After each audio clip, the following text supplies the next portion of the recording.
আসসালামু আলাইকুম বন্ধুরা, কেমন আছেন? আশা করি ভালো আছেন। আলহামদুলিল্লাহ আমিও ভালো আছি। তো বরাবরের মতো চলে আসলাম ইমানের আলোচনা নিয়ে। তো আজকে আলোচনার বিষয় মনের সদা আল্লাহর ভয় জাগ্রত থাকা।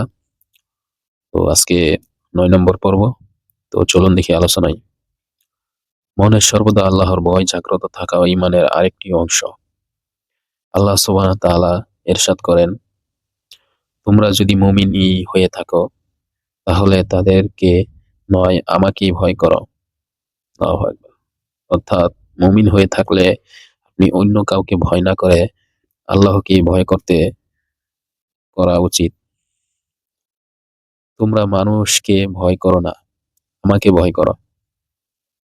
আল্লাহ রাব্বুল আলামিন নিজেই বলতেছেন, মানুষকে ভয় করো না, আমাকে ভয় করো। আর ভয় কেবলমাত্র আমাকেই করো। অন্য জায়গায় আল্লাহর ভীতিকে মুমিনের বৈশিষ্ট্য বলে উল্লেখ করা হয়েছে।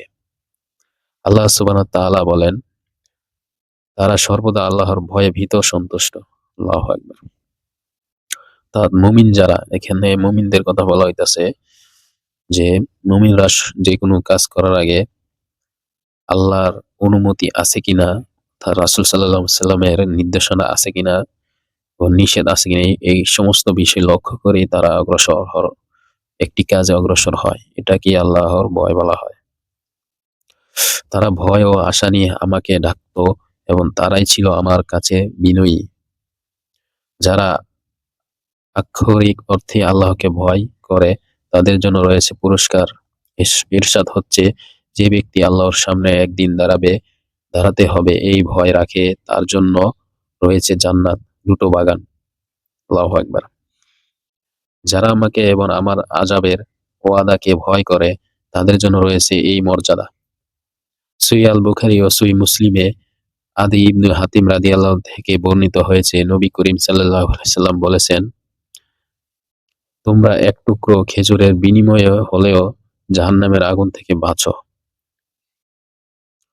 আনাস রাদিয়াল্লাহু আনহু থেকে বর্ণিত, রাসূলুল্লাহ সাল্লাল্লাহু আলাইহি ওয়াসাল্লাম বলেছেন, আমি জানি যা আমি যা জানি তা যদি তোমরা জানতে তাহলে কম হাসতে এবং বেশি কাঁদতে। একবার এক ব্যক্তি তার বন্ধুকে জোরে জোরে কাঁদতে দেখে ভর্ৎসনা করলেন, কিন্তু তিনি বিরত না হয়ে কেঁদেই চললেন। কাঁদতে কাঁদতে বলতে লাগলেন, আমি কাঁদি কারণ আমার গুনাহ অনেক। যারা গুনাহগার তাদের প্রত্যেকেই কাঁদা উচিত। আল্লাহু আকবার। যদি আমি নিশ্চিত হতে পারতাম দুশ্চিন্তা আমার দূর করে দেবে ক্রোধ, তাহলে কেঁদে কেঁদে চোখ দিয়ে ঝরাতাম রক্ত। অন্য এক কবি বলেছেন, কি করে মানুষ ঘুমায় নিশ্চিন্তে সে কি জানে না, ভয়াবহ এক সময় অপেক্ষা সম্মুখে তার। আল্লাহু আকবার।